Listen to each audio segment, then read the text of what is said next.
Yan mga manok natin tuwing hapon. Alas 3 ng hapon. Yan.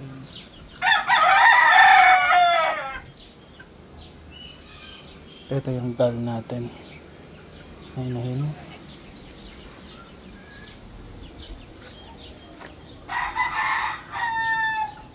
Mark.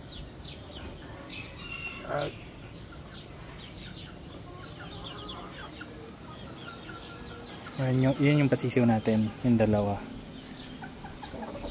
Ito yung ano nila, talaga yung nanay nila. Pero yung itlog, pinalimliman natin sa Tagalog. Nainahin, yung... Tapos ito yung mga Rhode Island natin na ano, pasisiw. Kasi lalaki na yan. Kaya lang hindi sila ano eh. Wala kasi lang tumukha, kaya lang ang problem, hindi sila nataba, talagang taba. Yan. Ayan. Yung may inahintay, may antay doon. Nagkalito na yun.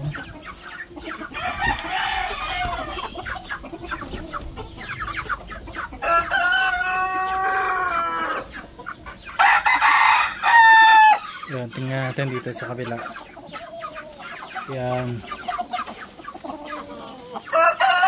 Ito yung wala natin, dumalaga. Nalimlim na. Ito na nabilang itlog dyan, kasi maraming itlog yan eh. Yan. Tapos, sa likod. Ito yan.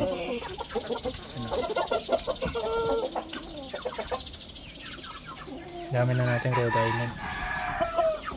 Ito, dumalaga, malapit na yung mga itlog. Tapos yan.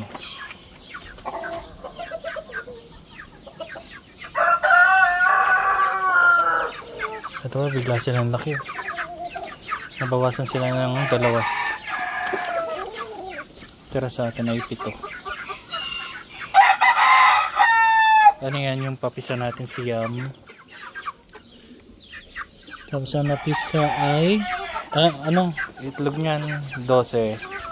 Tapos ang napisa ay 10. Tapos namatay yung isa nung unang araw. Joseph Potol. Babae ito. Yan, babae din yan. Babae, lalaki, 3. Tapos babae. Yung isang yan. Pali 4 na babae. Tapos ito, itong gal natin. Kita ko siya dito kanina galing sa pukad. Mukhang nang itlog na. Oh, kadalawa na nga. Kasi alam agad yung itlog ng gal. Mahaba.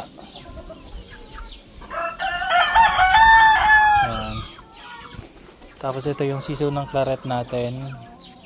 Kakaksan din nila yung 3. Bali 7 yan eh. Ayan. Bawas na. Ayan. Ito pa sisiw din natin to. Halo-halo na yun. Hindi ko na maintindihan kung ano yun. Kung anong tatay niya. Tapos yan. Basta ito, sisiw ko ng gal. Yun, 2 sila.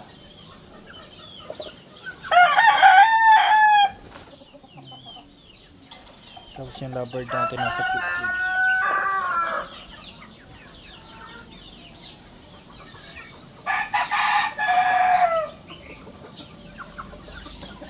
Patoka tayo.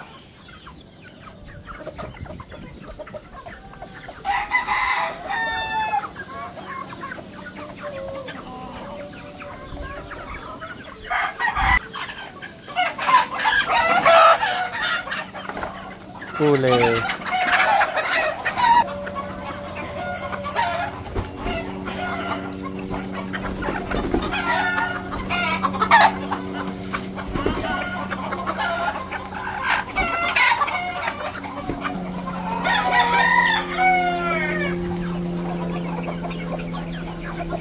Tik.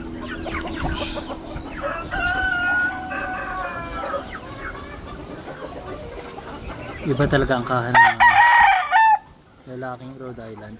Masyadong malaki compare sa mga babae. Ayun, babae ito. Yan, lalaki.